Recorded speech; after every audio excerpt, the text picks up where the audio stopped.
Ya, terima kasih. Dalam penelitian naskah Banyumas, memang selama lebih dari 20 tahun yang sudah saya lakukan, ternyata bahwa naskah Banyumas itu sangat beraneka ragam, entah itu dari abad ke-19 sampai ke abad ke-20, bahkan sampai sekarang juga masih tetap berjalan. Misalnya untuk naskah seperti Babat Banyumas, naskahnya sampai sekarang masih, per tradisi teksnya itu masih hidup, karena banyak juga orang yang misalnya keturunan orang-orang tertentu membuat naskah Babat Banyumas sendiri, kemudian menambah atau mengkaitkan silsilah dengan keluarganya. Contoh yang paling baru adalah mantan Menteri Kesehatan almarhum Ibu Rahayu, ada Rahayunya itu ya. Jadi Ibu Menteri Kesehatan itu sebelum meninggal atau sebelum menjadi menteri itu membuat Babat Banyumas, karena kakeknya adalah Marjana, itu adalah seorang kapten Kenil ya. Mungkin katanya Kapten Kenil satu-satunya orang pribumi itu ya mbahnya ya, baik gitu ya, baik Bu Menteri itu gitu. Nah, dia menulis Babat Banyumas, kemudian ya mungkin berkah dari menulis Babat, kemudian ada legitimasi beliau jadi menteri gitu ya. Nah, kadang-kadang saya juga ditanya, kapan Pak Sugeng bikin Babat Banyumas versi Sugeng Priadi ya. Nanti kalau supaya jadi pejabat harus bikin Babat Banyumas dulu gitu. Karena sebagai contohnya misalnya Pak Susilo Sudarman, orang Banyumas itu ketika jadi menteri dia mencari-cari silsilah juga, tapi di Babat tidak ada ya. Kemudian beliau masih teringat bahwa nenek moyangnya itu adalah pasukan Diponegoro, tentara ya. Bapak cocok sekali untuk legitimasi bagi seorang mantan atau purnawirawan ABRI pada waktu itu ya. Jadi di Banyumas naskah-naskahnya luar biasa ternyata, termasuk ya salah satu Bupati Banyumas itu membuat perpustakaan, tapi sebenarnya ini belum dibuat katalog. Jadi mungkin PNRI mungkin bisa bekerjasama dengan Banyumas nanti membuat katalog ya, karena di dalam rumah kepangeranan Banyumas itu ada ratusan naskah, ada naskah tua juga, judulnya Serat Rama. Itu Serat Rama itu sudah kertasnya sudah sangat tua, sudah hampir lapuk. Saya tanya ke beberapa orang ahli, termasuk Romo Kuntoro, itu saya tanya, ini Romo Kuntoro, ini Serat Rama ini sebenarnya milik siapa? Apakah Bupati Banyumas itu kira-kira kalau meminjam naskah keraton itu boleh atau tidak? Ataukah mungkin karya orang Banyumas dibawa ke Surakarta? Mungkin tidak. Nah, itu kemungkinan dua-duanya bisa. Yang satu kemungkinan kurang, tidak bisa. Seorang bupati meminjam naskah milik raja, walaupun itu ciptaan dari pujangga keraton. Jadi saya pernah berpikir bahwa jangan-jangan Serat Romo itu ditulis di Banyumas. Karena di Banyumas juga ada Babat Mangkubumi gitu ya, tentang perang, tentang menjelang Palian Negari, itu juga ada babatnya di Banyumas. Bahkan Riklas pernah datang ke sana, pernah membaca teks itu. Nah, khusus untuk kuliner Banyumas ternyata luar biasa, dan maaf katemi, kata Kardun ya. Saya menulis makalah ini tidak lengkap karena ya tadi sedang kesusu kesana kemari, karena seorang filolog itu juga menulis apa saja yang kira-kira berkaitan dengan naskah. Yang pertama menulis kamus dialek Banyumas, sudah lebih dari 180 halaman, itu mengambil dari naskah-naskah yang sedikit demi sedikit. Jadi mungkin cara kerja dulu mungkin Profesor Sudmundur begitulah ya, sedikit-sedikit tulis semua, akhirnya akan selesai. Memang sampai hari ini yang istilahnya Cilacap, dialek Cilacap itu belum masuk ke dalam kamus saya itu, sehingga nanti kalau satu selesai mungkin pekerjaannya semuanya selesai. Nah, di dalam kuliner ini naskah-naskah Banyumas itu luar biasa. Jadi tidak hanya sekedar pemuliaan tanaman gitu ya. Di Banyumas itu bahkan ada strategi pembunuhan pada orang itu juga menggunakan beras. Ya, saya baca di sebuah naskah Babat Purbalingga. Itu di sana ada apa ya istilahnya, seorang pejabat merasa akan diracuni oleh bawahannya. Karena dia melihat di dalam nasi itu ada bintik-bintik hitam. Nah, ternyata orang Purbalingga itu memang kayaknya luar biasa soal racun-racun ya.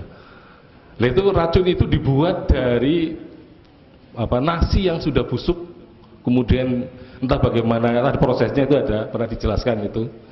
Nah, nanti dicampur dengan nasi yang putih ya, kemudian akan meracuni orang itu. Dan yang lebih hebat lagi Purbalingga itu, racunnya itu hanya dioleskan di pantat gelas bisa keracunan. Ada itu di daerah Purbalingga Utara, ngeri sekali. Saya pernah main ke sana, wah jangan-jangan nanti saya diracun karena pulang bisa muntah darah gitu ya. Itu kisah-kisahnya di Desa Serayu Larangan, Serayu Karanganyar itu dulu zaman tahun 70-an itu banyak orang korban itu diracuni. Nah, itu memang orang sana kelihatannya itu daerahnya Kurowo sih masalahnya. Kalau saya merekonstruksi cerita wayang lokal, Purbalingga itu termasuk daerah Kurawa dan sampai ke Purwokerto. Makanya orang Purbalingga dan Purwokerto itu senang makan-makan, banyak makannya itu ya. Daripada kalau orang Banyumas di sebelah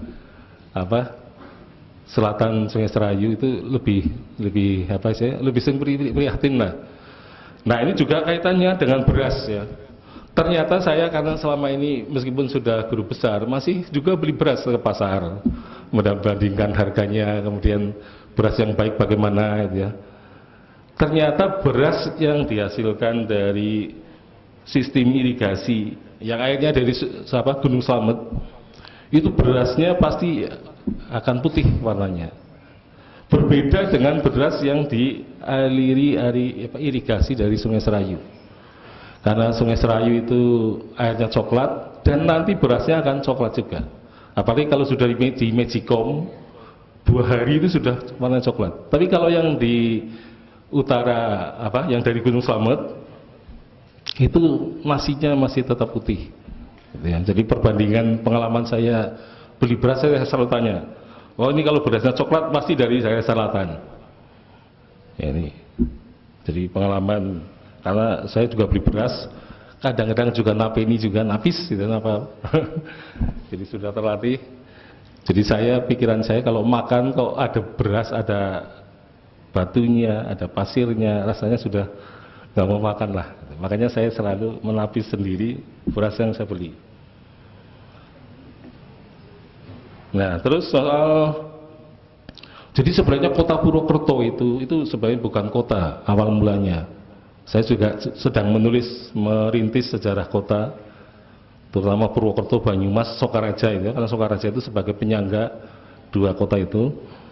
Nah, ternyata bahwa kota Purwokerto itu adalah kota yang tidak terencana.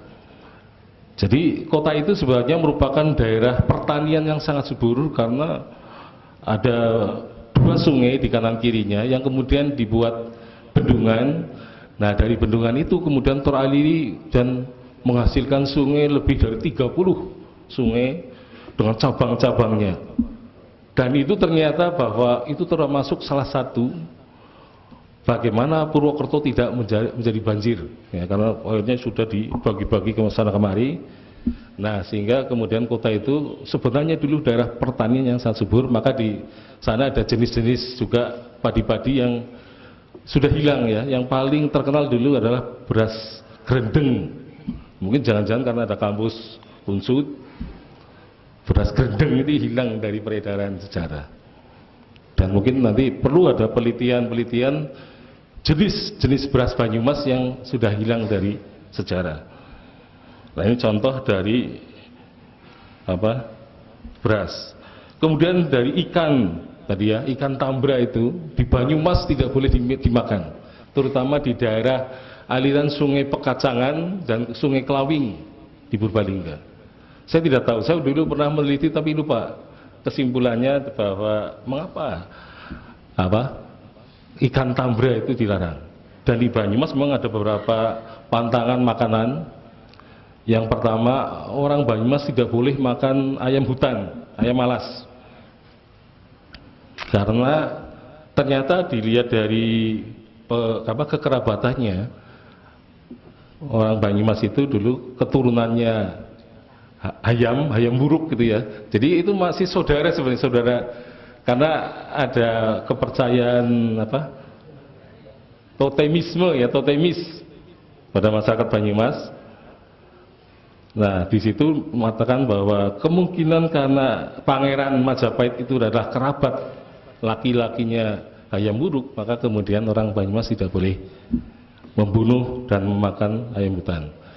Dan ternyata dari babat di luar Banyumas, babat bumi Banyu Urip ya di Purworejo, itu ada juga babat yang mengatakan tidak boleh membunuh ayam hutan. Tapi alasannya di babat Banyu Urip itu katanya kotoran ayam hutan katanya bisa dipakai untuk luluran bagi orang yang kena sakit kulit. Nah, saya pernah sebenarnya mau mengajak orang farmasi itu. Jadi coba orang farmasi nanti mengambil kotoran ayam hutan itu, apakah benar bisa menyembuhkan sakit kulit? Karena di dalam babat Banyu Urip itu diceritakan ada orang yang kena sakit sakit kulit tidak sembuh-sembuh, tapi bisa disembuhkan oleh kotoran ayam hutan. Ya, itu di babat Banyu Urip di daerah Purworejo. Nah, kemudian yang berikutnya adalah angsa. Kalau orang Banyumas mengatakan banyak itu ya sejenis itik tapi yang mempunyai leher panjang, yang mempunyai kepekaan, terutama kalau ada maling dia pasti akan suaranya akan bersuara terus. Nah, itu juga ternyata termasuk binatang totemis orang Banyumas. Jadi totemis yang satu ini bukan berasal dari Majapahit tapi berasal dari Pajajaran. Jadi orang Banyumas itu keturunan Majapahit dan Pajajaran.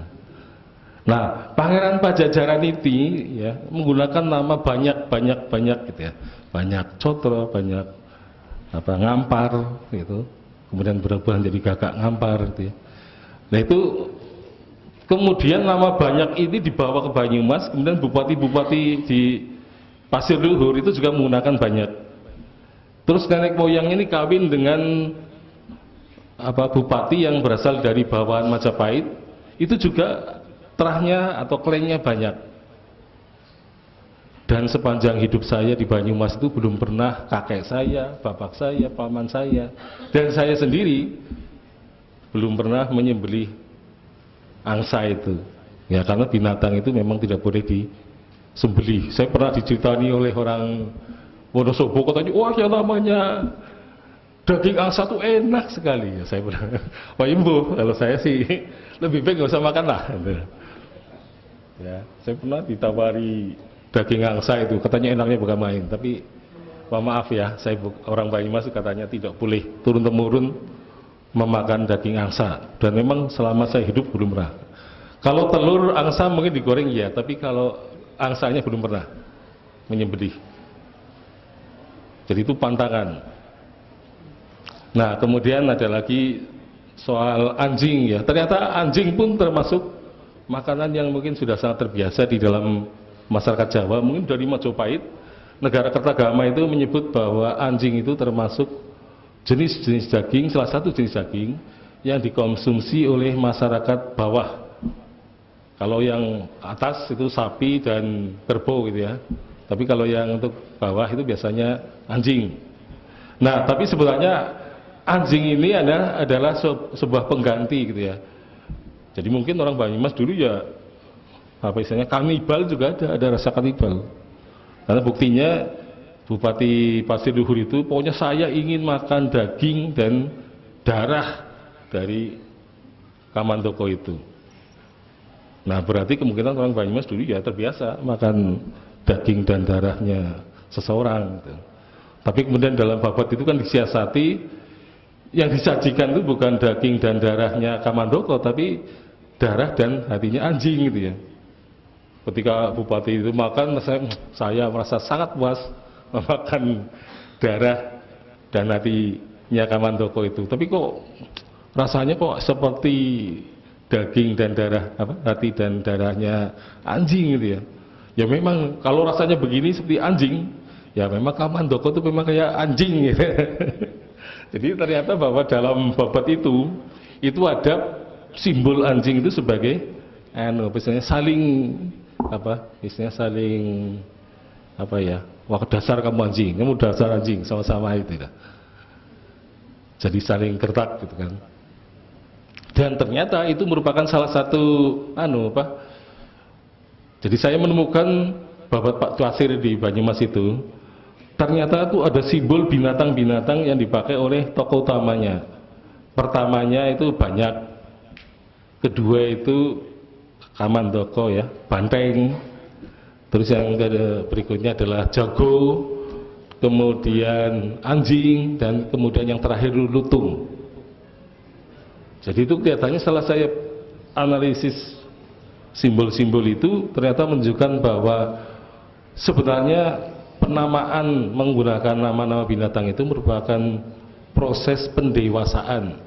Oh ternyata watak orang itu dilihat dari binatang itu dari muda sampai tua itu begitu kesimpulannya. Itu sudah saya tulis di buku Sejarah Mentalitas Banyumas, dan ternyata menarik sekali. Jadi banyak mungkin kalau di Yunani kuno itu ada Oedipus kompleks ya, di Banyumas ada Kamandoko kompleks, karena Kamandoko itu juga mencari perempuan atau wanita sebagai calon istri, ya paling tidak samalah dengan ibunya. Jadi mempunyai idealisasi perempuan yang sama dengan ibunya itu. Nah itu yang berkaitan dengan anjing. Jadi ada proses sudah. Oh sudah selesai. 3 menit. Ya. Nah selebihnya ini mungkin nanti bisa ada slide ya, menggambarkan makanan-makanan Banyumas dewasa ini. Jadi memang yang saya sedang mengimpikan membuat ensiklopedi makanan Banyumasan dari makanan orang-orang miskin ya. Jadi mengapa di Banyumas ada pongkrek itu sebenarnya kan banyak orang di pedesaan itu yang ternyata miskin, mereka kemudian membuat makanan-makanan alternatif. Pongkrek contohnya. Nah, pongkrek itu mengapa beracun? Ternyata kemungkinan yang banyak kena racun pongkrek itu biasanya orang-orang yang rumahnya dekat-dekat dengan Sungai Serayu. Karena di Sungai Serayu itu diduga ada virus atau bakteri yang nanti kalau dipakai untuk memasak pongkrek itu akan mempercepat proses peracunan pongkrek itu. Makanya yang saya tinggal agak jauh dari Sungai Serayu nggak keracunan, yang keracunan. Nah, tapi lama-kelamaan bakteri itu masuk ke sungai-sungai kecil, ya, anak-anak Sungai Serayu, kemudian masuk ke sumur-sumur penduduk. Nah itulah mengapa sekarang orang yang keracunan tempe pongkrek itu semakin banyak. Tapi kemudian dinyatakan tahun berapa itu, 80 berapa itu, pongkrek dilarang dari bumi Banyumas. Tapi ya makanan yang lain seperti tadi ya mendoan, ada mendoan itu sehat, tapi bikin gemuk. Jadi saya gemuk itu bukan karena makan daging, tapi karena saya hidup di negeri mendoan, sehingga pagi, siang, sore, malam bisa makan mendoan. Ya, jadi ternyata setelah diteliti itu dari terigunya, dari minyaknya, ya. Jadi kalau saya ini berapa hari nggak makan mendoan, kalau keluar Jawa, kemudian rasanya sudah kangen dengan mendoan. Ya besok mungkin pagi sudah makan mendoan lagi. Ya Pak, setelah ini ada mendoan Pak nanti Pak. Nah ini ada cara membuatnya. Saya sudah meneliti makanan-makanan itu, bahannya apa saja, cara membuatnya bagaimana. Ini sedang saya tulis sedikit demi sedikit. Mudah-mudahan nanti dalam waktu yang tidak lama akan muncul ensiklopedi kuliner Banyumas. Setiap saya makan ke warung makan saya foto, ada coba soto bermacam-macam Banyumas ternyata. Terus ucapannya menjadi sroto itu, waduh. Jadi orang yang ngomong sroto itu pasti orang Purbalingga dan Sukaraja. Orang Banyumas tidak pernah ngomong seroto-seroto gitu. Karena apa? Seroto itu pengaruh dari ucapan bahasa Sunda, saroto sebenarnya. Saroto, sarandal. Maka orang Banyumas yang ngomong sarandal ada juga yang sama menggunakan bahasa pengaruh Sunda itu. Tapi orang Banyumas selalu mengatakan soto, tidak pernah seroto-serota, seroto-seroto. Nah ini seroto, contohnya seroto Sungep yang ada di Jalan Bang Purwokerto. Tapi ada juga yang soto Sungep itu meniru dari nenek moyangnya yang sekarang membuat soto Jalan Bang Purwokerto. Jadi mereka berdua itu sebenarnya menjual soto di jalan yang sama. Tapi sebenarnya tadinya itu yang Sungep itu mengontrak rumahnya si Jalan Bang. Nah kemudian setelah itu dia sebenarnya ya istilahnya mungkin mencuri bagaimana buat soto Jalan Bang. Nah, kemudian anak keturunannya meneruskan lagi gitu ya. Dan itu kemudian sampai sekarang masih berjalan. Ya. Mungkin nanti diskusi ya. Pak Sugeng Priadi, waktunya sudah habis. Ya. Diskon Pak 10 menit Pak. Ya. Nanti dari panitia diskon seroto ya habis ini ya. Ya, cocok. Dengan sambal yang